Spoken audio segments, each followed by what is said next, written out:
When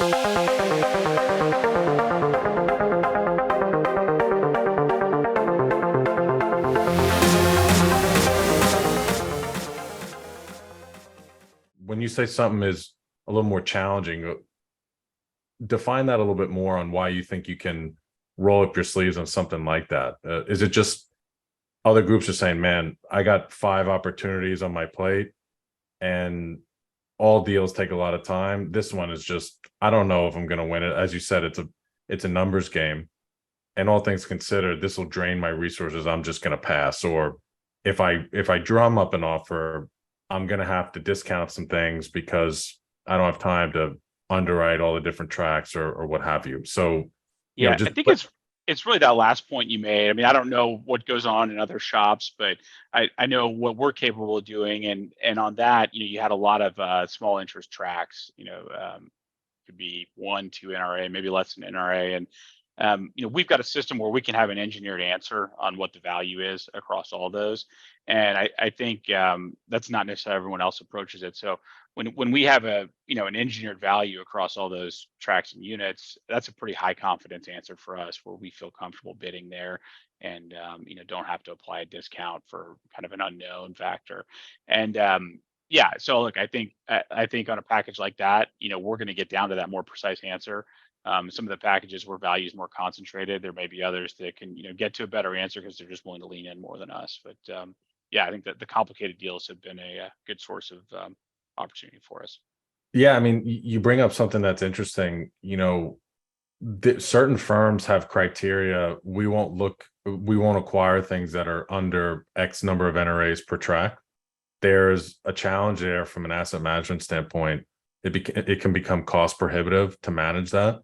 Yeah. Would you say it's a combination of your existing footprint and owning in some of these tracks already, and then the combination of it, helps it be justifiable? Is it the 20, 30 person team and the infrastructure you built out to manage a larger portfolio that makes a deal like that attractive? Because I just know a lot of groups would say, the cost and the time of analyzing, underwriting, title due diligence, everything for that many small tracks just isn't worth it. So what are your comments on just that as a part of a deal?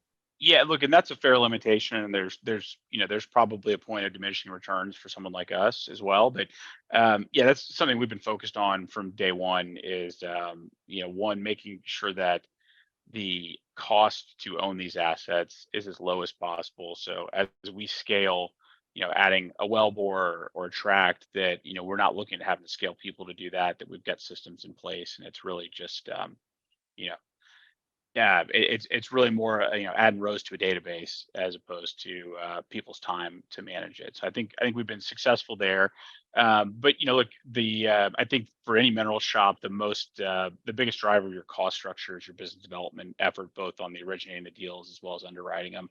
And so we need to be efficient there as well. So we've also invested a lot in, again, making sure that it's a technology problem to solve, to get that engineered answer down to the small tracks, not a people problem. Got it. All right. So, well done there. On the Tower Rock deal. Moving on, you mentioned this about 5 minutes ago. 1,700 NRAs acquired across DeWitt, Gonzales, and Karnes. So, good core Eagle Ford position there. 385 producing wells. Your name brand operators, and that to date is your single largest Eagle Ford acquisition. So, walk me through kind of how that transpired, and you've done a lot more in the Eagle Ford and Fund too. So, what is the impetus of that? Is it just the opportunities were there and stars aligned? There's a little bit of ground game, got this big deal, and that's just how it came together? Or?